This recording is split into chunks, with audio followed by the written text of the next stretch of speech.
oral histories of Muslim activism in Australia. Yeah. It doesn't make any sense. Yep. $802,000. It's ridiculous, mate.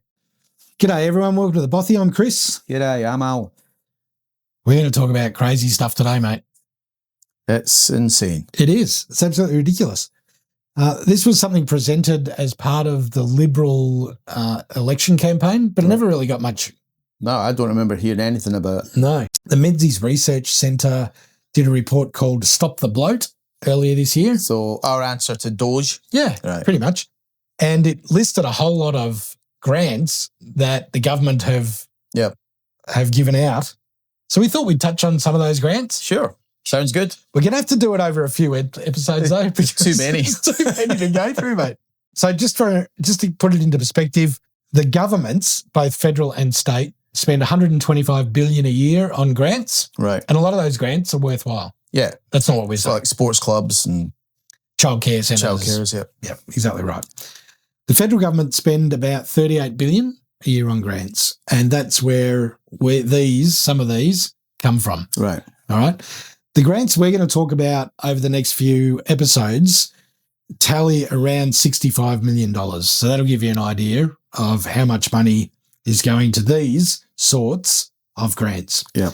So the first example, $1,071,249 to the Sachs Institute for Medical Research. It's a project called Decolonising Breastfeeding. Right.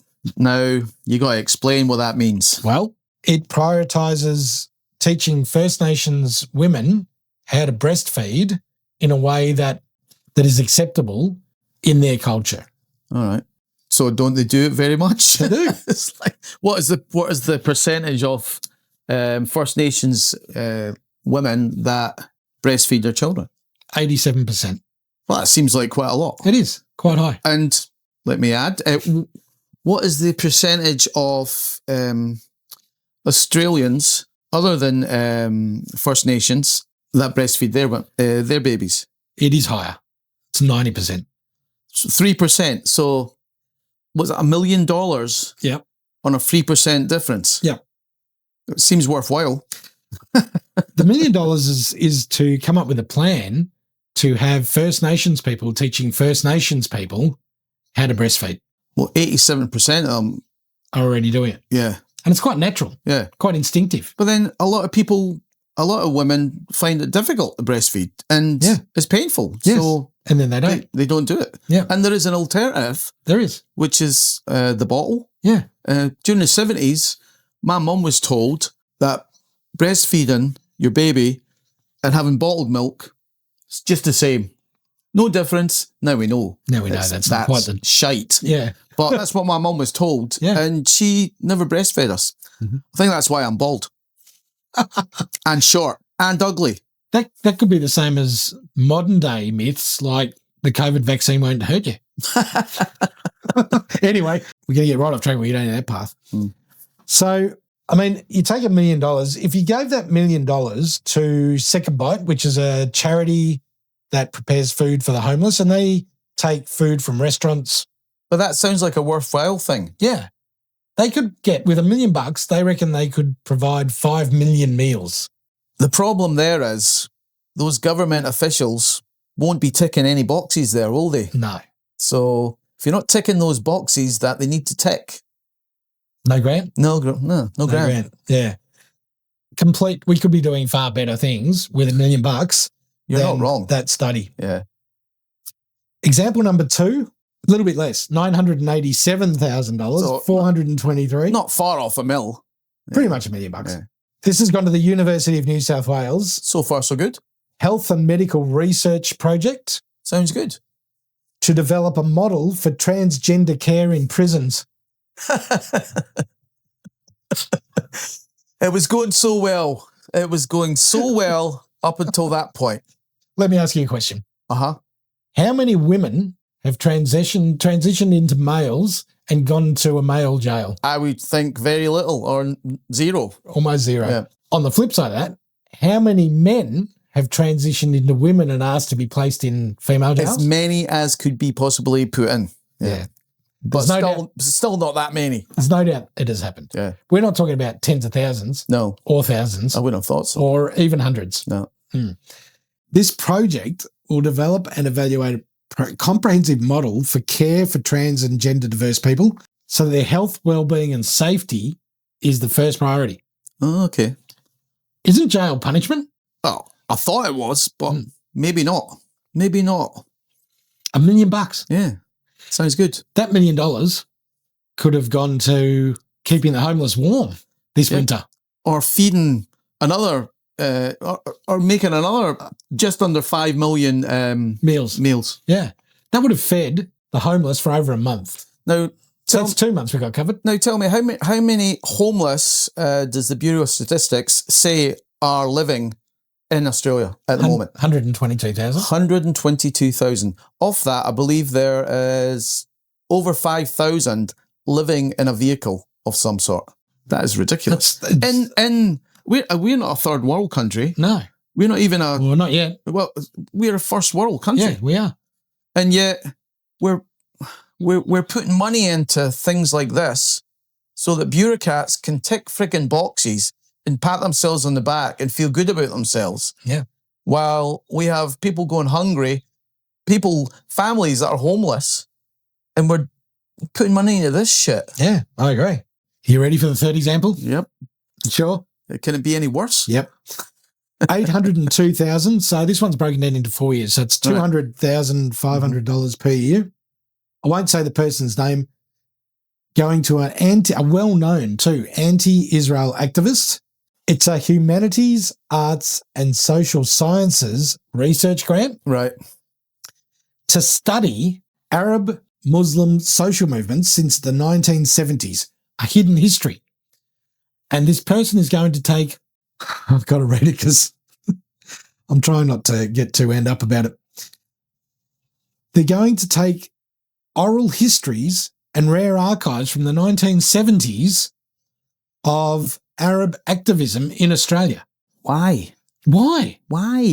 So wait now, they're anti-Israel. Yes. So they're probably anti-Semitic, right? Absolutely. And we're giving them how much a year? 200,000 a year. How long has this been going on? They've received it 2 years and there's another 2 years to go. God. Now, the government has sent a progress report request off to this grant. To ask them how they're going. How's it going? Yep. To which this grant replied with, we'd like an exemption from telling you how we're going, please. To which the government then said, no, we need to know how you're going. Right. To which the reply came back, we'd like to put a complaint in about your racist attitude. Ah, the racist card. Yes. That is no words, mate. 400,000 already flushed down the tubes and another 400,000 to go. Yep. And they have no idea what the hell they've done. Oral histories of Muslim activism in Australia. Yep. It doesn't make any sense. Yep. $802,000. It's ridiculous, mate. Ridiculous. Can I keep going? Are you all right? Yeah. You're not going to blow up in the chair? This one's less, so I feel less upset. This one's $275,000. Well, that seems better. To the National Foundation for Australia and China Relations. Oh, sounds better already. To extend, because it's already been running for a while, the tour of the Ochre and Sky exhibition movie in China. Right, and what is that? Well, it's a movie that depicts the diversity of the First Nations concept of country. So wait now. Another box ticked. Another box ticked. Yeah. Yep. All right. But is it interesting? Is it I haven't seen it, mate. Yeah. We should watch that. It's to promote the connections and practical cooperation of the Chinese people with the First Nations people of Australia. I'm sorry, but what did the Chinese give a shit about Australians or First Nations people? I mean, it's to build an understanding and exchange of ideas between Chinese culture and the First Nations people. To what end? It's to engage Australia's diverse communities with the Chinese people. All right. And to show beautiful Australian landscape. Oh. I've got a problem with that. Oh, that one's all right. Yeah. And they'll get a plan of where they're going to come in when they attack. Instead of spending $275,000 on this, what they could have done is employed a couple of people to oversee these ridiculous grants. That is a great idea. They could have got that. They could have done, with that money, they could have 2 people, a reasonably good pay, just going through all the lists of all the diversity applications they've got, going, not doing that one, we've got it there. Not doing that one, we've got it there. And just saying, well, that one seems like a reasonable one. I think I'd be happy with that. Instead of us reading this stuff out, going, what is going on? Yeah. What are we thinking? And we are scratching the surface. Oh. There is so much more. We're going to do it over, like I said, 3 episodes. And the next episode, we'll talk about another 4. And then in the last episode, we'll just talk generally about that report and showing the bloat that the government is spending. It's outrageous. It's shocking. That's shocking. So there's $3.5 million or $3.2 million that could have gone to 20,000 people that need to see a doctor could have gone to see a doctor. Mm-hmm. Yeah, but are putting it off because they can't afford to go and see a doctor. 15 million meals. Yep. Yeah, exactly right. Or it could have given relief for people to have a warm house in winter. It could have paid for 40,000 nights in hotels or motels. Mm. Yeah. Well, it could in this country, but it could in this country. In Great Britain, there are no motels or hotels that aren't full. They're already full. But you see what I mean? Yeah. We could have done things that actually matter. Things that actually help. Yeah. Who would want to be sleeping in their car tonight? I know. It's freaking freezing. It's exactly right. Or sleep on someone's couch. Or the chance of getting a hot meal in them. Yep. But they can't because we've spent money on this shit. Yeah, exactly right. It's infuriating. Yep. It's not the Australian way. Nah, it's wrong. It's wrong. And nobody is speaking up about it. This is where we really miss Senator Rennick. Yeah. Yeah. Yep. I was hoping Malcolm Roberts was going to, but he does push a lot of buttons. He does. But, yeah. Something like this. It's like maybe it's such a small amount of money in the big global picture that it's not worth talking about. But I'm sorry, but I think it is important. Absolutely, it is. Every little bit. $65 million could do so much good here in our nation. Yep. And there'll be the argument that these projects employ this amount of people and that amount of people. But there's more needing causes. Yeah. Surely people can see that.